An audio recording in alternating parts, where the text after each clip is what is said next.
we go. Start the music.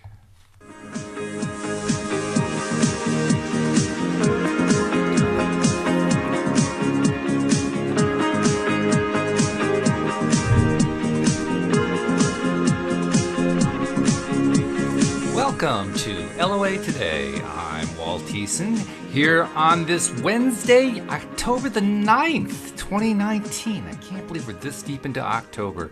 It is 4 p.m. New York time. That's 1 p.m. in Los Angeles, 9 p.m. in London, 5 a.m. in Tokyo, 6 a.m. in Sydney, Australia. But wherever you are in the world, thank you for joining us for another episode of LOA Today, your daily dose of happy. And I am very happy. Well, I'm unhappy that Cindy Chavez can't join me today, because that's always fun, because we always talk about Neville. Wednesday is always Neville Day. And so we love talking about Neville Goddard. But today, Daniel Mangena, who visited me last February at the recommendation of Steve Rowell, who was then co-hosting with me, has agreed for a return engagement. And I will preface this by saying Dan is one of the most insightful law of attraction coaches I have ever talked to. He gets right to the point quickly. And by quickly, I mean like in a sentence. That's about as quick as it's going to get. So, Daniel, it's great to have you back. How you been? I hope you're doing well. Thank you for the accolades. I'm not sure how I'm going to live up to those now, so I'm centering and bringing the head down. But thanks for having me. Well, that's all right. That's all right. Take your time. You know, you have all of one sentence. I already gave you one sentence, right? Brilliant.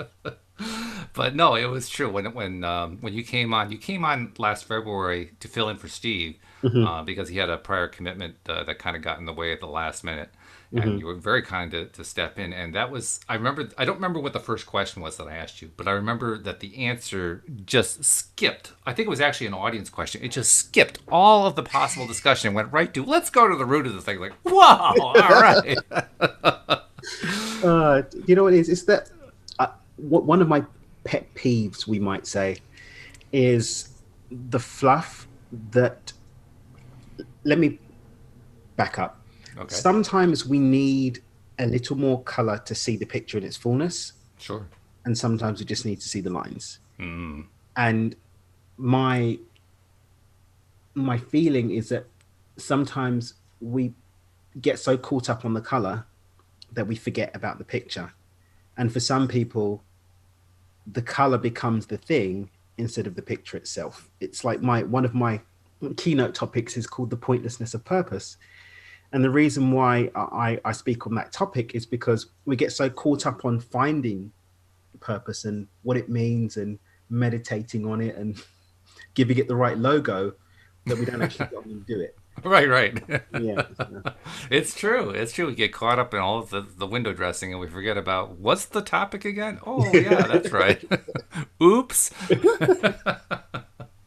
But it's all good. And I'm hopeful we're going to actually get a couple of questions perhaps from our live stream audience. Our live stream audience is very, very tiny compared to the overall podcast audience. But we have a few regulars. And I see one of them is already here. Jeffrey is like, if we have a show without Jeffrey, it's not a show. That's how regular he is as a listener. I think if it's the Jeffrey, I think it is. I think we're now friends on Facebook. And he's the Is that right? Okay.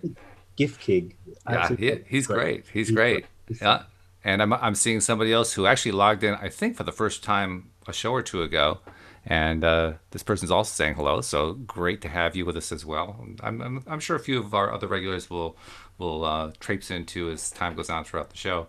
But I just want to get the conversation started about something that's been out for a while. Your book. You have a book that has a very interesting title to it. And I'm sure there's a story behind it. So I'm not even going to announce the title. I'm going to let you announce the title and tell us, what's the impetus behind it? How did it get started? My most recent book is called Stepping Beyond Intention. And it's essentially my baby. I've been giving birth to that for the last 11 years, which is a story in and of itself. I think most doctors would consider that to be a record when it comes to a pregnancy. But okay. Yeah, definitely. But the book really steps into my model, Beyond Intention, which is the 4-step model that I created to empower us to get control of the choices that we make, get conscious of the choices that we make. So it takes us through the 4 steps of Beyond Intention. It takes us through the mechanics of how and why it works. and some things that we can do with our choices and how to set effective intentions. So it looks at setting the scene. Okay, what are our intentions and how can we set them effectively? And then how can we actually unfold those consciously and deliberately in our lives? And it's interesting because I had thought about writing a much bigger book and making it really colorful and all of this stuff. It's like, well, we could just get to it. Just get to it. But You were anticipating my interview with you. That's what it was. Yeah, basically. Came in about 30,000 words. My last book, The Dreamer's Manifesto, was like 12,000 words. Oof. You can read it in an hour and a half. I'm not really interested in words for word's sake. I really just wanted to give people a practical guide that they can pick up and get on with. So yeah, we got bestseller, which is really fun. Fabulous. I'm a little bit obsessed now with having like a Wall Street Journal or something bestseller. The paperback comes out. Right now it's on Kindle still. The paperback I think will be out next week. It'll be available for paperback. Very and good. The audio book will be ready at some point this month. That's being produced right now. So very cool. I do have one question though. Sure. How can you be a little bit obsessed? I mean, isn't obsessed like a binary state? You either are or you aren't. I say a little bit because I'm trying to minimize it for myself and feel a bit better about the level of obsession that I do have. Okay. I was up late. Gosh, when was it? Not too long ago. I was up late, like really late, understanding the numbers and whether it's possible. Oof. So yeah. Well, then we appreciate you being here even more now that we know that. So, and we'll do our best to help you keep your eyes open. So, Thank you. Rest assured, you're not going to fall asleep during the show. Thank you. I'm sure the questions will do that. Well, it's not just the questions. I mean, we keep things really light around here. And as a result, I mean, if you get out of the show laughing less than 25 times, I failed to do my job. Brilliant. Okay? We can't laugh and sleep at the same time. Well, we can, but it's not easy. And not as much fun either. Any stand-up comedian will tell you they have their own stories about audiences that went right to sleep. So it is possible. Absolutely. But we do have some commentary coming in. I don't know if we have any questions. Well, actually, we do have one question. This is an interesting question. And I think it's more directed to me than to you. But the question is... no, I'm sorry. It's not a question. It's a statement. It's a statement, so that's not a question at all. That's okay. It's what happens a lot is our live streamers actually tend to chat among themselves. Okay. So when I'm trying to extract questions, I'm trying to dig into what were they talking about as I'm explaining it, right? Brilliant. Yeah. In fact, well, for instance, Jeffrey pointed out, yes, we're small, but we're powerful. And he says, yep, GIFs don't fly on YouTube. Like, okay, well, that's fine. It's fine with me. That's cool. Well, we honor your Facebook game, Jeff. We honor your Facebook game. But I don't really see any other questions coming in here. Let's see. Oh, well, actually, there's one here. Lava 777 says, I wish you would speak more about spiritual stuff. Now, we do actually talk about spiritual stuff some, but it's a good idea to bring that in some. So, well, let's go to you first about that. Talk spiritual for a minute. Well, that talks to what I said to you in what we said we're going to speak about with the alignment piece. Well, that's true. It does, doesn't it? So it actually speaks to it quite greatly because the next talk that I'm working on right now is one called Stop Meditating. Stop meditating. Now, that's not something you hear very often from a law of attraction coach or any kind of self-help coach. That's usually like last item on the list, stop meditating. That's like, okay, you're done. This is so let's go to the alignment piece for just a second, because as far back as we're going to go with ancient wisdom, they're going to speak about different levels of density that we operate in, of which spiritual stuff is just one piece. Sure. Mm-hmm. And what I've been witnessing in the current climate of mindfulness and go team yoga, blah, blah, blah, is that people are really obsessed with the spiritual stuff and not taking care of the rest of it. So my call... The rest of it being what? The rest of it, mindset and action. Oh, yes. People do tend to skip that part, don't they?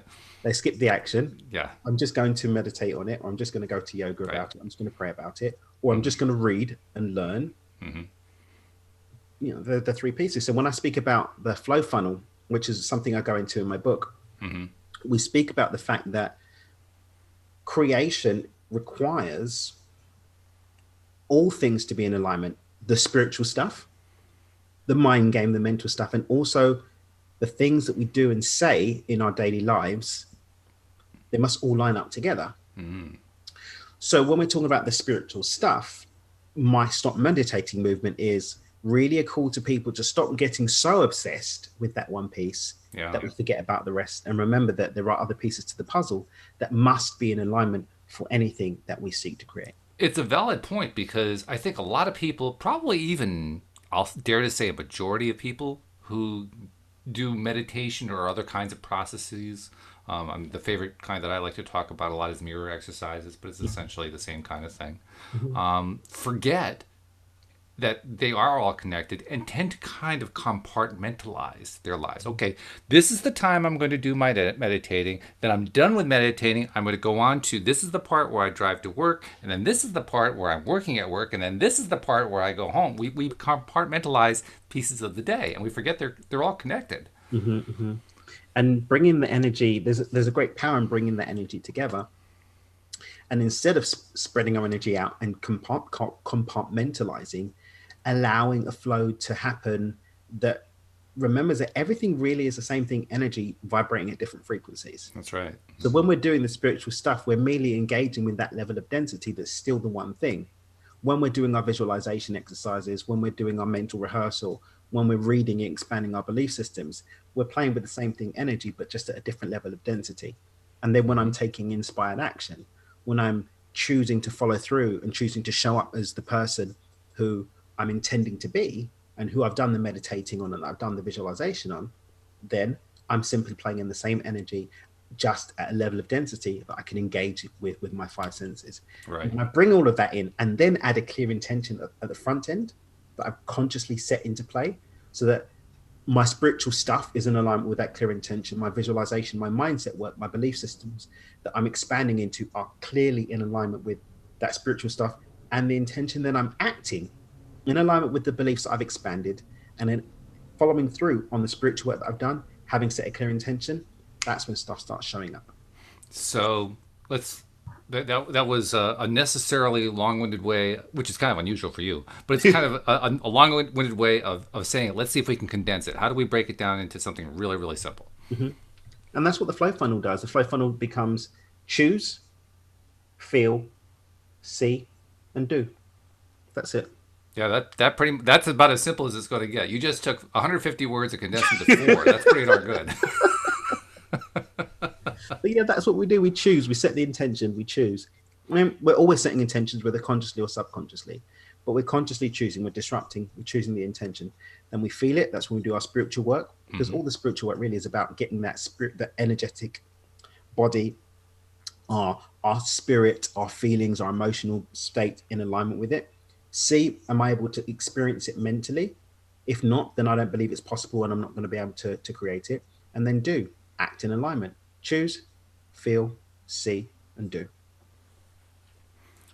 Interestingly enough, the person who raised the question said, there's a particular person that taught me about spirituality, an Amtrak conductor from Philadelphia, and I'm thankful for having him in my life. How about that?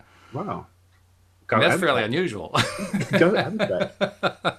So you take a train trip and you get spiritual enlightenment all in the same trip. That's pretty darn good. Train on the train to somewhere. Yeah, that's very cool. But the thing that I think a lot of people run into, and I had run into and experienced this myself, is, in fact, I even saw a post about this just a few days ago, is that we start trying to do these processes. You know, okay, we don't really have the habit going yet, so okay, we're going to be really dedicated about it, and we're focused, and yes, we're doing our thing, and then we drop it and go on to the rest of the day, and then we start contradicting it, and then we go off to do something else, and now the vibration's going in about 5 different directions, and we lose track, and then we got to get back to it, and we start getting manic about it, but the thing hasn't shown up yet. Oh no, let's start keeping score because it hadn't shown up. We just get so befuddled by the whole process, partly because we're not used to it, but partly because meditation at first seems hard to us. It just seems hard. And I think it's primarily because we spend so much of our effort keeping score. Okay, I'm going to do my meditation. Okay, where's the result? The analogy that I love to use on that is, planting a seed and then digging it up every few hours to see Yeah, that's right. it, Exactly. rather than watering it. And Yeah. so the thing that came, I think I was doing a Facebook Live or something for my Facebook group the other day, and it was, or was it? No, I did a webinar on Sunday. That's what I did. I did a webinar on vision Okay. boards and mind movies. I said, well, we pick the seed, or we choose the fruit that we want to see, or the flower that we want to see. We plant it. We then water it, and then when it's ready, we harvest it or pick it. We don't pick it up every day. Or the subconscious intentioning is just randomly picking seeds and then complaining at the end when it's, I wanted bananas, but this is a mango. Yeah, Ah! right. Pick the mango seed, plant it, give it the right nutrients, plant it in the right soil, water it, tend to it, which is the action piece. And then when it's ready, you harvest, as opposed to, okay, I've planted the seed. Okay, I checked it yesterday. Let me check it again. But I put it under my microscope and it's still not sprouting. Why is the microscope not making it grow? It's in the soil. That's why. And there's also the fertilizer, the nutrients. Exactly. We forget about that part too. What's the fertilizer really can't do its work if we're constantly studying the seed. It must be in the soil. It must be in the soil. So. Yeah, it's a frustrating thing.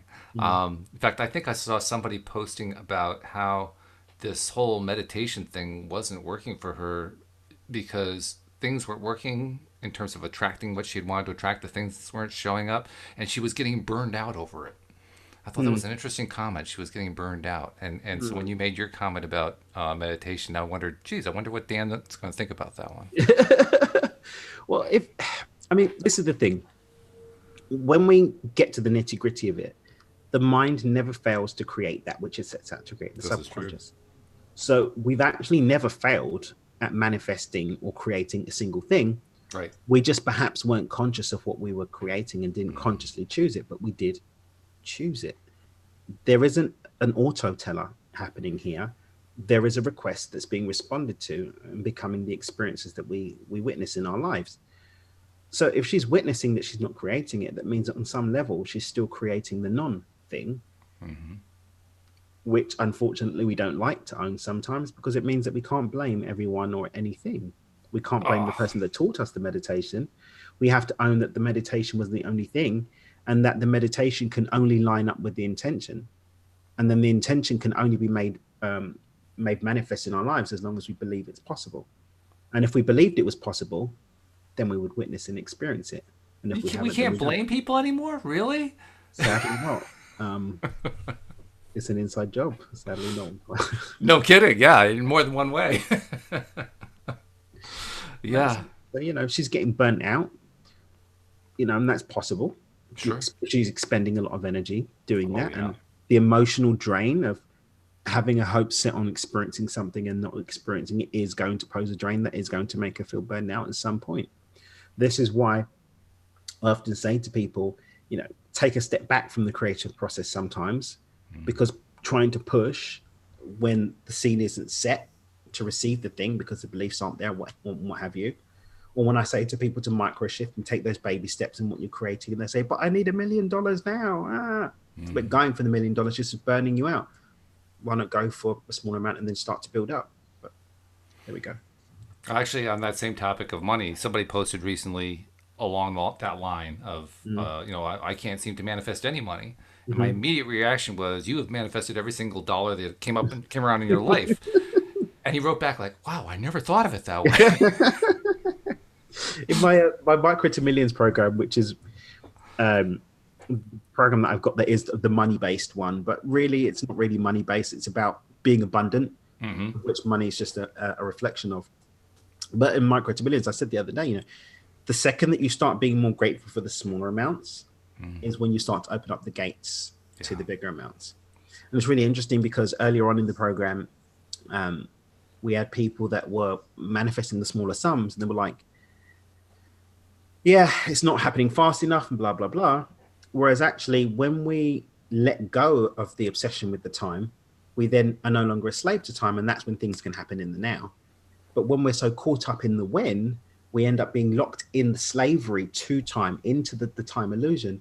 and therefore become subservient to the laws of time. Whereas when we let go of that, then the flow can start happening more instantaneously. The one I like, and this is one that I've done many times, unfortunately, is where you decide, okay, I'm going to let go. I'm just going to let go of those results. I'm just focusing on enjoying. I'm feeling good. I'm feeling really good right now, you know, and I'm just going to stay with that feeling good thing. And I stick with it and I stick with it. Okay, so where's the result? Tell me honestly, have you ever experienced that? I do, but I've got a really cool hack that we give our clients to use in that one, because all that's happened is you've just basically fallen from grace, as biblically you describe it. But the really cool thing is that the second that you're aware of the fact that you've done it, you can just get straight back on the horse. Exactly right. Yeah, I like And you that. can dissolve any disempowering effect of that moment or two that you spent out of alignment by simply recognizing that that's done and consciously setting the intention just to come back into alignment. Because the effects of anything that's happened in the past can only have a say in the moment if we carry it energetically into the now. So if we don't bring in, oh my gosh, and the shame, and oh my goodness, I've done that, and blah, blah, blah. It's like, okay, cool, that's done. Thank you. Have some gratitude for it. And if you can't be grateful for it, this really cool trick I learned the other day, just intend and wish that you were grateful for it, and you get exactly the same energetic signature. Come back to the present moment and keep going. And that's Interesting it. idea. Yeah, that's a good way to do it. Yeah, that's it. It's a hack. I call it unmanifesting. Unmanifesting? Yeah, Okay. because sometimes we go off and start manifesting something we don't necessarily want. Oh, I see what you But mean. by Yeah. taking the plug out of the Right. energy and awareness and just coming back to the now, it no longer has any power to be birthed. That's when Mm-hmm. you dig up the seed and throw it away. Yeah, pretty much. Mm. And that's the clean version. Yeah, It can get much nastier than that. yeah, but so Oh, let's see. So we got a lot, as usual. We have a ton of discussion going on here, and I'm going to mhm. just kind of do a little quick thing here to see if I can spot any questions coming through. Mostly people just sharing their viewpoints and some really interesting commentary with each other. So I don't see any questions going on there. So I'm just going to. Oh, wait a minute. Uh, About the money thing. You know what, guys? It's always like this. Many people dream big things, but don't realize that they have to make little steps to go forward. Everyone wants everything right now. Hmm. What do you think of that? Everyone has to make small steps forward if that's their belief system. Aha! Oh, I like that. That's it. Yeah. I mean, going back to micro to millions, I had one guy. I always find him to be the funniest example of anyone that I've ever worked with, because he got involved in the program just off the cuff. He's like, oh, I think he saw me on something. He's like, oh, it was around the time that we launched, and he got involved. And then when he got involved, the Facebook group started, and everyone started talking about manifesting. And he's like, oh my God, what have I done? I've bought into this program. I don't know anything about manifesting. I was like, this program isn't about manifesting. It's about creating. Mm-hmm. But relax. He's like, oh no, this person's talking that they saw it in the field. What's the field? What field are they talking about? And he went into this real big panic. I was like, dude, just relax, take a deep breath. The program is designed to baby step you. Completely relax. Anyway, so first and foremost, a couple of days later, his business partner turns around and says, here's $25,000 to invest in our business. Within days, this had happened. Wow. I don't even think we did the first intention setting. I think I just sent them off to play the money game. That's when I first started sharing the money game publicly with people. Wow. So that happened. And he's like, okay. Then people that owed him money just started calling him up and paying back money. Randomly. Nice. Then he found out that he was part of a $4 million class action lawsuit. Oh my God. And then within 6 months, his business was making $100,000 a month or $100,000 every couple of weeks or something stupid like that. And he's like, Wow. Dan, I'm cool now. I don't need to do the program anymore. I'm like, I don't think you need to either. Because it's designed to take you all the way to $1 million plus. But he was like, I'm really happy here. I'm really, really happy here. And I'm like, bro, you're the MVP. Now, for him, it didn't take a long time. We're talking about within days, weeks, and within a couple of months, his numbers were very, very big. And clearly he had some anxiety. He had anxiety, and he had cleared no it quickly. experience with what was going on. Yeah. And it was really interesting because sometimes people that know the least have the least expectations, and Mm-hmm. therefore have the least mental junk getting in the way of the experience. I mean, I've got some great results. You know, one guy's at 500,000. Some people are still just getting into stability. Everyone's at different places. Mm-hmm. You know, some people are just getting their debts clear now, and they've been Mm-hmm. on this since January.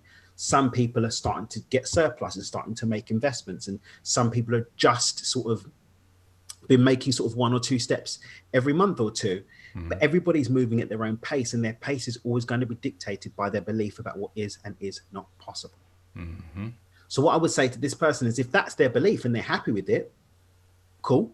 Yeah. If it serves them, cool. I will never tell anyone to go into the work of changing a belief unless they're ready to go into the work to change a belief. And if the belief isn't disempowering and it serves you, carry on. But note, and this is for anyone else listening, you do not have to be held captive to someone else's beliefs. Mm-hmm. And someone else's beliefs is going to dictate their time and not yours. And your time can expand and shift if you're ready to put the work in to shift and expand those beliefs. Now, when you say work, I know that people who are familiar with this topic, as most of our listeners are going Mm-hmm. to understand that that's a form of spiritual work. A lot of people, though, are going to think, "Oh my God, I have to go do a 9 to 5 job. I have to really go work at this every day." So, No, talk about the work. What kind I'm of talking work are we about the talking work about? of creating alignment is what, when I say the work, I'm talking about the work of creating alignment, which is getting into the habit of being deliberate in what you're intending and creating on a regular basis. Mm-hmm. So stepping into the driver's seat of what you're actually setting out to create, the blueprint that you're sending out on a regular basis. We do that disruptively through intention setting. And with my model, we then overwrite the overriding system, the autopilot. So the autopilot starts moving in that direction too. So we're long term and short term.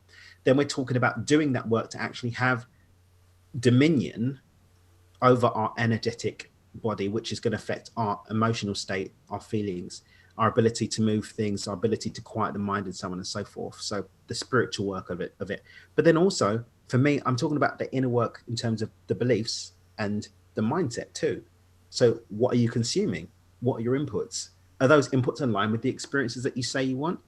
Or are you still watching depressing stuff that and having conversations with people and listening to music that makes you feel really crap? Like, what inputs are you feeding to the mind? And are those supporting the expansion that you want to see in your beliefs? Are you spending time cultivating the vision of what you want to experience? And then the work physically is following through with that. Isn't it interesting too how often people who know this stuff will end up feeding, what are you calling the inputs? I think you're calling them.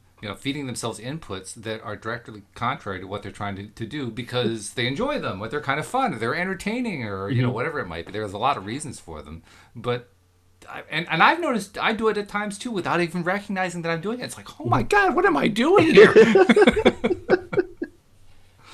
Actually, on that topic, I went to go and watch a really really powerful channel called Paul Selig. Gosh, when did I go there? I think it was last month or the month before. He had an event in New York with Aubrey Marcus, who's a podcaster, who I hadn't had any experience with before then, but since now follow him, he's got some great stuff. And he spoke about conscious folly, I think is the way that he just something to do with conscious, but folly that you're engaging in Mm-hmm. consciously. Sure. Mm-hmm. So, if you're listening to a particular album and it should traditionally make you feel depressed, but you're stepping into it in a space of consciousness, then you can observe it as a witness and enjoy it as a True. witness versus being in it, right? So I love movies. There are certain shows I like to watch, but there's sometimes when I see the trailer and I can just feel energetically it's just not pulling me in a place. The Joker, I think that's going to be an amazing movie. I love Joaquin Phoenix. I think that they're going to do a great job with it. But as I watched the trailer, I didn't like how it made me feel. Now, if I'm prepared to do the work of setting my energetic boundaries and having my mindset clear that I'm detached from it energetically and just witnessing it, fine. But at that point in time, I actually was falling into flow of the rhythm of it, and therefore I chose not to watch. Mm-hmm. Yeah, and what you essentially said there is that we have tons of opportunities to come our way of deciding, do I like this? Does it feel good? And if not, am I going to set the right boundaries for it? It's not like there's any lack of these opportunities. They show up 100 times in a day. I mean, they just are all over the place. So the real question isn't, are the opportunities there. The real question is, which ones are we going to pick? Because we can't pick them all. There's just too much coming through. You have to kind of pick and choose. Some people call it picking your battles. I call it just picking what you like. Exactly. Spending time. And one cool thing to always remember is that because we live in a series of multiverses, every single conceivable outcome that you could ever think of is actually happening concurrently from the quantum physics perspective. And so you don't have to chase after everything. Just choose what feels good now, because guaranteed there's an alternate dimension where there's a version of you that likes the other thing and is enjoying it. So why not just focus your attention on what feels good to you now, and then pick what feels good now. Yeah, that's one of the things I really like about the Abraham Hicks teaching, because they just cut it right down to that thing. How does it feel to you? Does this feel better? Does it feel worse? Does it feel better? Does it feel worse? Which makes things so much simpler than other approaches that I know about. Just because we're dealing with so much stimuli, especially now. I mean, compared to, say, even 20 years ago, the amount of stimuli. 10 years ago, even. 10 years ago. Oh, yeah. Yeah, it's just accelerating crazily. And when you're dealing with that much, if you don't have a way to filter out the ones that you don't want to deal with so you can focus on the ones you do have to deal with, I mean, you're just lost. I don't care if you believe in law of attraction or not. You're just lost. But this is a cool thing. This is where the spiritual stuff comes in. And I'm using the word spiritual stuff because I think that's just great spiritual stuff. Okay. Spiritual stuff can give you a relationship with yourself wherein you can start to be more discerning in what feels good. So, for example, one of the modalities that we use with our clients to build their archetype models is something called human design. And human design gives a really cool roadmap in how you process energy, but it also can give you an optimal way that you can make your choices and feel into things. So I'm a sacral generator, which means that I can feel into what feels good to me in the moment based on a sacral response. How does it feel in my sacral center? But I've developed a stronger relationship with my sacral center through certain types of meditation and through my yoga practice. So now I have a much clearer connection to the voice of my sacral center, and that allows me to tap in more closely to what is going to feel good and what's optimal for me in the moment. Well, that, interestingly enough, ties in very nicely to a question that's been raised. Hey. And here's the question. Let's see if I can find it, because it's scrolled up here kind of quickly. Okay. Same person who asked the previous question says, I've got another topic. What do you think about learning disabilities? And the example given is dyscalculia. So I've got Asperger's, which is a form of autism. And people refer to Asperger's as a disorder or like a disease. Whereas I'm like, hey, I get a lot of wins from my Asperger's. I know families that deal with nonverbal autistic members of the family. And I know people who are a lot more apparently on the neuro the neurodiverse scale than me. So a lot more Asperger and a lot more autistic than me. And the thing is that everybody's having their own dance. If we look at this, if we get a bit more deep now and go to the soul level, right? Everyone's got their own dance that they're having on this adventure in these meat sacks that we call our bodies. And our play with the adventure has more or less favor depending on what's going on. And so first and foremost, a lot of these disabilities, like learning disabilities, we have to look at what the yardstick is. The yardstick is the government says you have to be able to do this exam or be able to read this. But that's, again, if we look at life holistically, just one piece of the puzzle. Someone may not be the best reader, but have the most beautiful mind for art. Richard Branson is dyslexic, still made a few $1 billion, right? Not too shabby. Not too shabby. Stevie Wonder, blind, listen to the music that he's made. Oh, he can't see with his eyes, but he can hear. He's one of my favorite musicians. And he can move. So my personal view on what people refer to as disabilities is it's at some level of consciousness a way of spicing things up. My personal view. Does that make things more challenging for the individual and those around them? Perhaps. But at the end of the day, none of us are getting out of this alive, so just have as much fun as you can with what shows up. I like that too. And that's where I sit with it. So I believe that there's something more spiritual going on and a little bit more interdimensional. And I actually plan, I don't know if I spoke to you about the documentary stuff that we're doing into No. next year. Yeah, I'm doing on that and working with getting the production team together. But one of the questions that I would like to explore is the whole phenomena of autism and Asperger's, and whether there's something more going on at an interdimension level, and going to meet some shamans and holy men and thought leaders and see what they've got to say on the topic. So that's a question that I plan to explore from my own personal experience. Uh, but yeah, in terms of learning disability, look at the yardstick and ask yourself, what more is there that they do? That we all have something to contribute to the tapestry of the universe, which is what my last book was all about, the Dreamers Manifesto. And I don't think that anybody has anything less than anybody else to contribute. It's just a matter of seeing it against the backdrop of the full orchestra, as opposed to, oh, that person just playing a triangle. Well, that triangle has something to add to the symphony, I think. I agree with you. In fact, and a number of times we've talked about people with disabilities of various kinds here on the show. But I'm going to make a point that I don't think I've made in the past. Maybe I did. I mean, there's so many shows I can't remember. But yeah, so many shows. You know, so many shows, so little time. But I'm not sure the word disabled really applies. Okay. I say that because everybody has different strengths. Everybody has different tool sets. You know, so if you don't have my tool set, are you disabled? See, I think that's what's really going on with the whole disability conversation. I'm going to label you as disabled because you can't do something that I expect you to do. Well, that doesn't actually make a whole lot of sense. I mean, it really makes no sense at all. Basically, that's saying, if you can't live the way I want you to live, there's something wrong with you. Like, no. That just doesn't work. It's just more threads on the tapestry. Yeah, pretty much. Yeah. Yeah. Whereas if we understand it as different people having different skills, different, like you say, different ways to contribute, I thought that was a beautiful way to say it. I was absolutely blown away when I saw the movie about, and I'm not going to remember her name, Temple Grandin.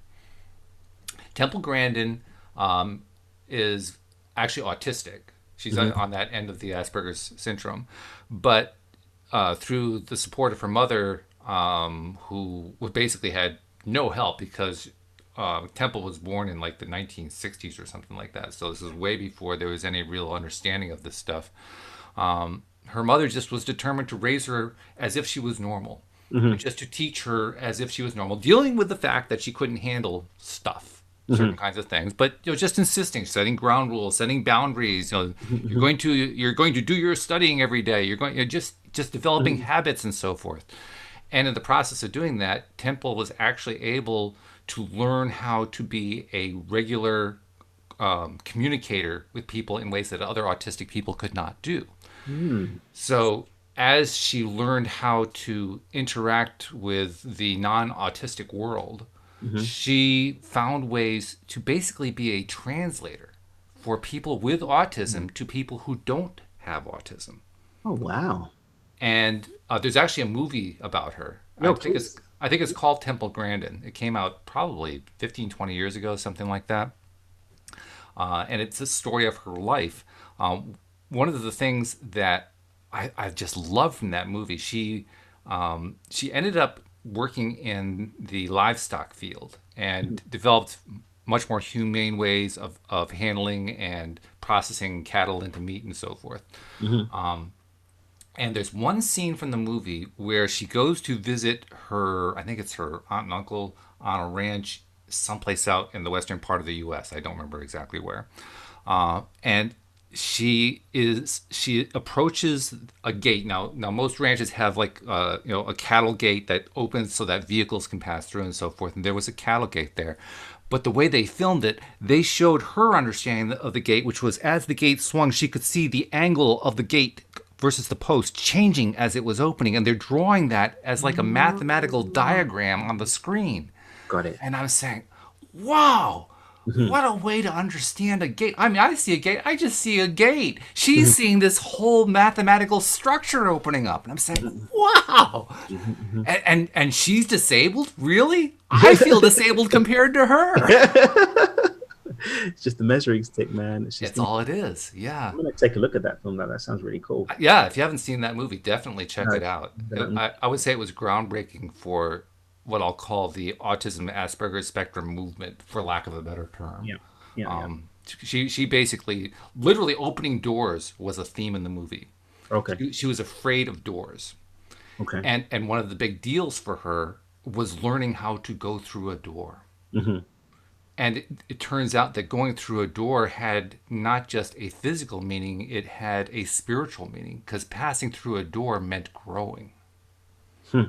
So literally every time she went through a door, she said, I went through the door. And she did it excitedly. I think, wow.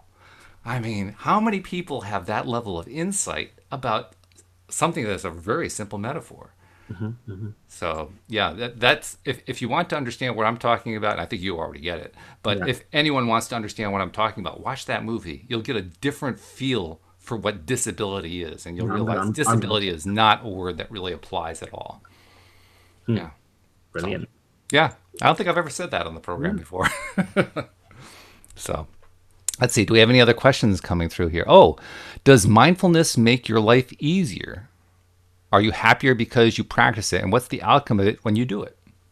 I had a really interesting thing that came into my inbox this morning, which said, unless the happiness was there at the point of setting the intention, it won't be at the point of receiving it. So if someone's going into something from the space of lack seeking, then you won't find it, because you planted seeds in a field of lack. And so there will always be something unfulfilled. I would offer the way to approach mindfulness and anything that we're seeking to create or bring into our lives is that we're adding to ourselves, recognizing our perfection and wholeness in the moment, and expanding more deeply into that wholeness and perfection from the 0 point of perfection of the now. Can it make you more happy? It can expand the happiness in your experience, but it can't make you happy. Right. It can offer you the opportunity to tap into more happiness. Yes. But if the happiness isn't there, or you can't see the happiness because you're waiting for that thing to save you, then you're setting yourself up to fail. It's an interesting thing, because when I think of the word mindfulness, I think of that as being in the moment. But the moment that you're thinking about mindfulness in terms of a future result, you're no longer in the moment. You're like a present. Like, well, wait a minute, what happened here? Yeah, mindfulness is beautiful. I think that's what they're calling spirituality now. Anyway, it's the popcorn phrase. Oh, is that the latest buzzword for it? Okay. Mindfulness practice. Oh well. I meditate. I'm so snooty now. But approaching mindfulness, spiritual practice, intention setting, whatever it is, going into it, recognizing that this is a new moment, and by staying in that, the beauty of that new moment as I move through the activity, move through the action, then you get to witness the fun and play of the whole thing, as opposed to, I must receive happiness from this adventure into mindfulness.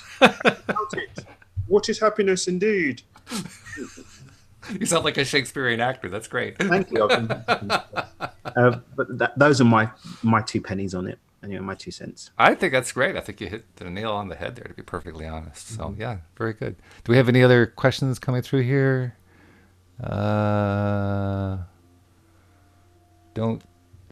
He thinks of you as Ralph Lauren, or she thinks of you as Ralph Lauren. Okay, that's cool. The funny or thing is it is, Jeffrey? I'm not sure. Well, somebody here is Ralph Lauren. I'm actually wearing a Ralph Lauren top. Oh, that's where it is. Okay. Well, for those who aren't quite sure, Ralph Lauren is actually Daniel Mangena. So that's how you know. Funny. Okay. I don't really see any other questions there, so I'm just going to continue with where I was going with it. Let's go. So, like going back to the example of the person who had that tremendous breakthrough, and all of a sudden all the money started coming into his life. And I'm speaking as one who, I think everybody has one weak point.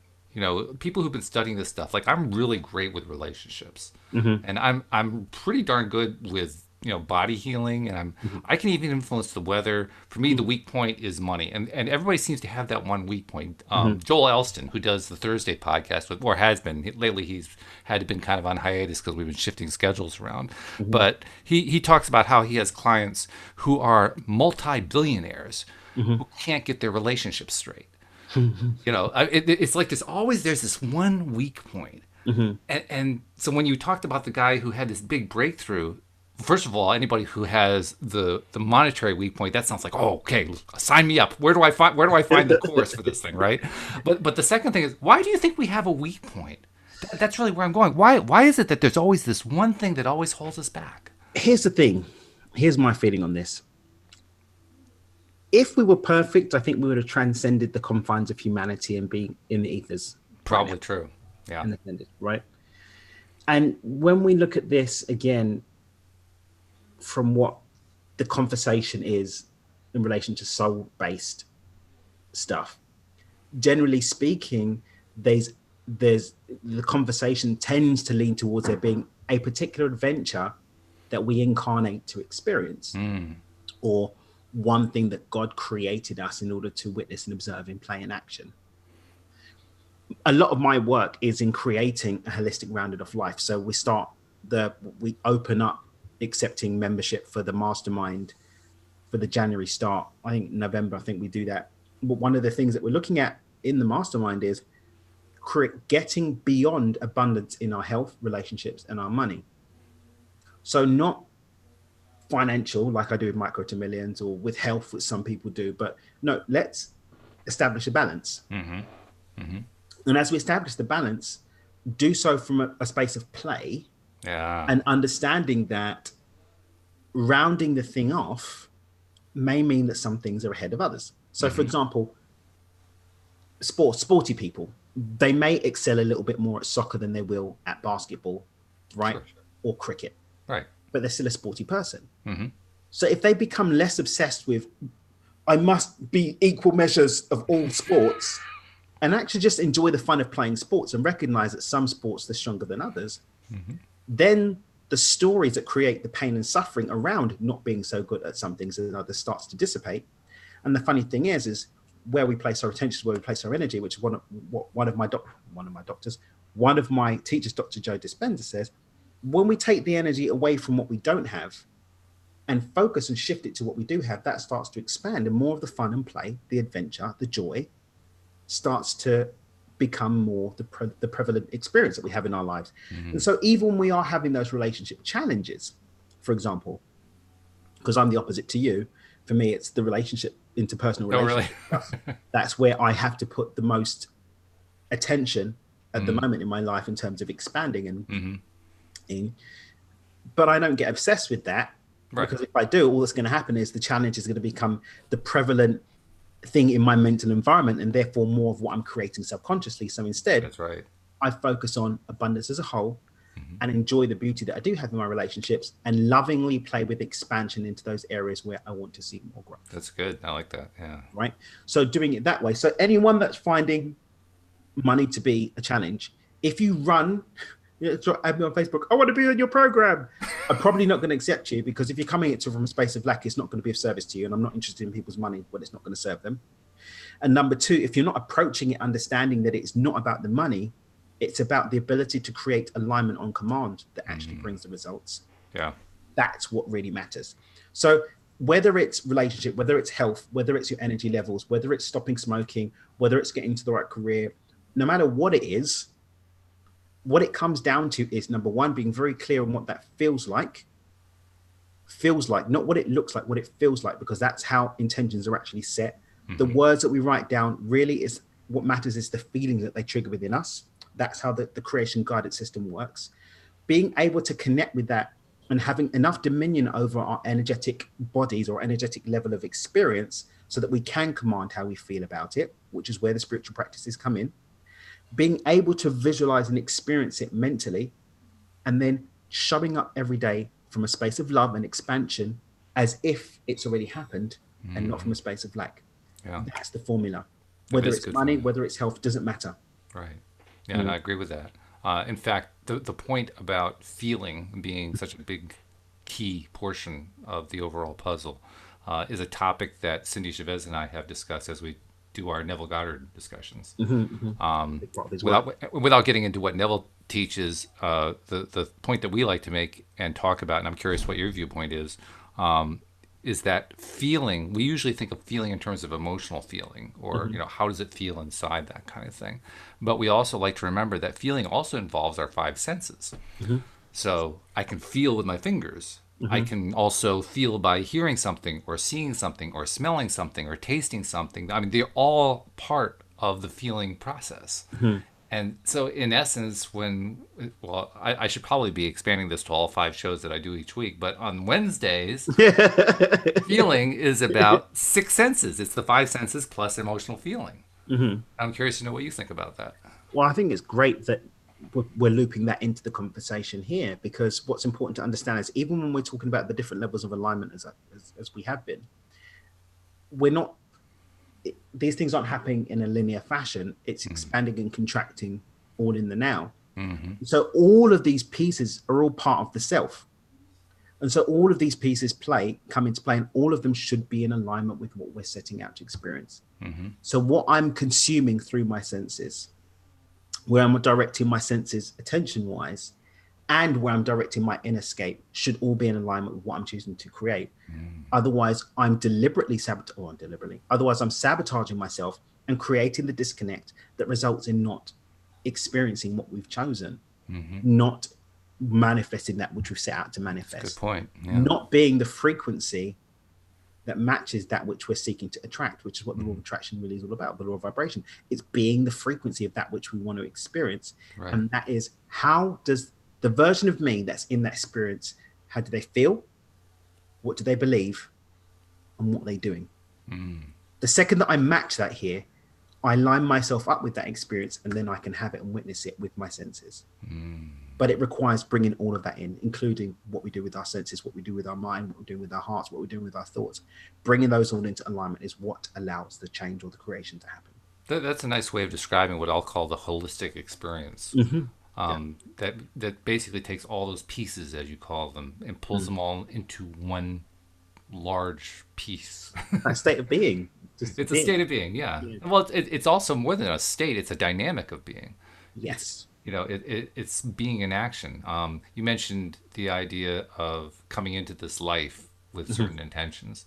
And I actually wanted to ask you a sort of a corollary question to that. What do you think of the concept of a soul contract? Do you believe in soul contracts? Do you think they actually occur? Contracts can be broken.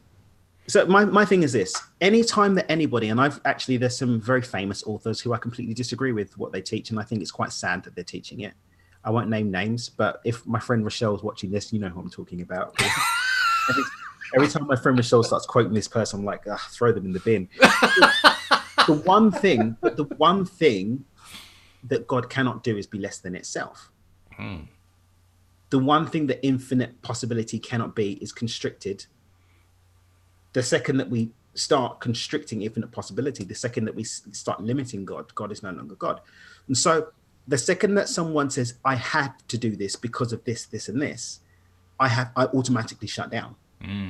I no longer can listen to anything you have to say, because you've literally described something that's completely out of alignment with the truth of reality, or the truth of creation, which is that we live in a universe of infinite possibilities, an omnipresent, omniscient, omnipossibilis. And so you invented a new Latin there. I think that's pretty cool. So the second that someone says, oh, I have to do this because of my soul contract, I say, okay, so when does free will come into it? Where does choice come in? And the fact of the matter is had a soul perfected itself, then it would no longer need to incarnate. So you're depending on something that is not infallible in order to commit to courses of actions that your experience may actually add wisdom to. So soul contracts for me, do I believe that they exist? I didn't, up until I did certain levels of learning. I realized that I was calling them something else. And so, yes, but contracts can be broken, or they can be fulfilled, and therefore don't need to continue. What's the other thing you were calling them? I didn't have it like a name. It was just like basically soul's intentions. Oh, okay.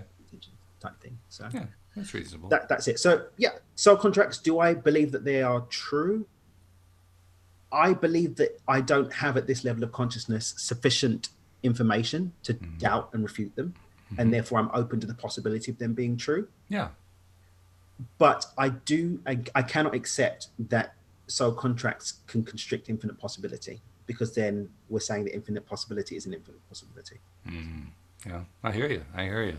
I actually struggled a little bit with the concept of soul contracts until I finally realized soul contracts are like almost everything else. Probably, I say almost because I'm kind of hedging my bet a little bit, but just to be safe, just in case it's not truly everything else. But I think everything else that we use to describe this stuff in the various conversations we have on the overall topic, they're all metaphorical. I really don't think there are any that are not metaphorical, and I consider soul contract to be another metaphor. I agree with you. And do you know what? I'd even go a step further. I'd say, and this actually popped up as you were speaking, time isn't real anyway. Yeah. We exist in a series of snapshots, or quanta if you're a physicist, within which a contract exists or does not exist based on your acceptance of it. Right. And so regardless of whether a contract is real or not, because time only exists for us to experience things at this level of consciousness, the second that we step out of that and above the senses and step into fourth and fifth dimensions and beyond, then the thing that makes the soul contract even have the power of time disappears and therefore isn't real. And so I'd say, yeah, we could call it a metaphor. We could just say it's something that exists in the now as and when we choose to have it in the now. But as the author and creator of our lives, we can choose to let go, move beyond, or even write out or even fulfill a soul contract at any time. It's a matter of choice and having the sufficient skills or the sufficient experience to work with those different levels of consciousness and cancel that out, I think. I think you're right. It reminds me of something that the fiction author Richard Bach once said. You can take the pages as they are, you can rewrite them, you can tear them up, you can scribble on them if you want to. The point is, it's your tools. You get to decide how you're going to use your tools. You get to decide which tools you're going to use. So if soul contract works for you, great. And if soul contract doesn't work for you, great. It doesn't matter. The point is, does the tool work for you? You know, if I need a hammer and I pick up a wrench and the wrench doesn't really hammer well, I'll put the wrench down and I'll pick up a hammer. Brilliant. This is not a difficult concept. But I think people, and I know we're running low on time, so I'm not going to be long on this, but I think it's important for people to understand that a lot of the time, the choices that we're making about what we allow to hold us back is simply a reflection of the fact that we're not ready to move forward. That's true. Yeah. And there's nothing wrong with that. Nothing at all. But own it, and then you can try and make the choice of whether to transcend it or sit with it or not. Which is why I wish we had another hour, because you mentioned my favorite word of the week, which is acceptance. And we could do an entire hour, I think, on acceptance. Well, accept is step one of beyond intention, so we can have lots of conversation on that another time. Well, then I'm going to have to just broach the possibility here. Can we have you back? I'm always ready to come back. Just let me know when. Then let's work that out. Let's figure out a time. We'll have you back, and we'll start getting into acceptance. Well, let's that get first step, because I love that topic, especially this week. We actually did a show just entitled Acceptance. So yeah, this is great. Brilliant.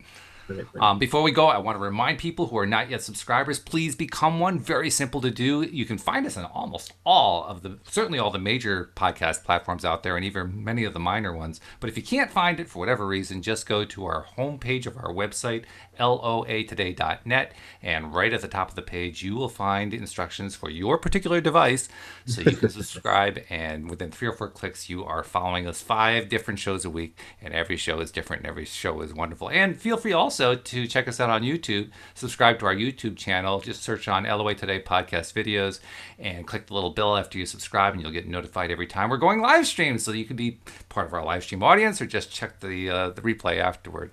But whichever way you come, I do hope you become a subscriber. Our numbers are increasing. We're not huge yet, Daniel, but we're up around 350 per episode, so we're doing better and better and better. Nice. Things getting better and better. Hey, I learned about, I think it was a half year ago, that the average podcast of all topics has an audience of around 135, so I figured, oh, great, I'm above average. How cool. Interesting. I'm a podcaster, and I use the podcast a lot, and actually what the consultant I've been working with said is that if you have 300 or more, you're actually probably in the top 20 for your Is topic. that right? Yeah. Really? Wow. Oh my goodness. Okay. I'll forward you the email. I can tell you that from the moment that I started the podcast, which was a little over 7 years ago, just celebrated the 7th anniversary of the show, I had only one yardstick. Was I having fun? And Mhm. I've always hit that yardstick. That's So, the most you know, important. to me, the numbers are just gravy. Mhm. And I'm loving it. I love the Brilliant. growth. But thank you so much for spending your time and sharing your No, wisdom. it's been my absolute pleasure. My absolute Really pleasure. appreciate it. We're definitely going to. I'm going to be in touch. We're going to figure out because openings happen. So when they happen, I'll give you a call. We'll figure something out. Get you back on here. Sounds good to me. So thanks for joining us. Thanks to our live streamers for their conversation, and thank you especially to our podcast listeners as well. We'll see you all next time here on LOA Today. Goodbye.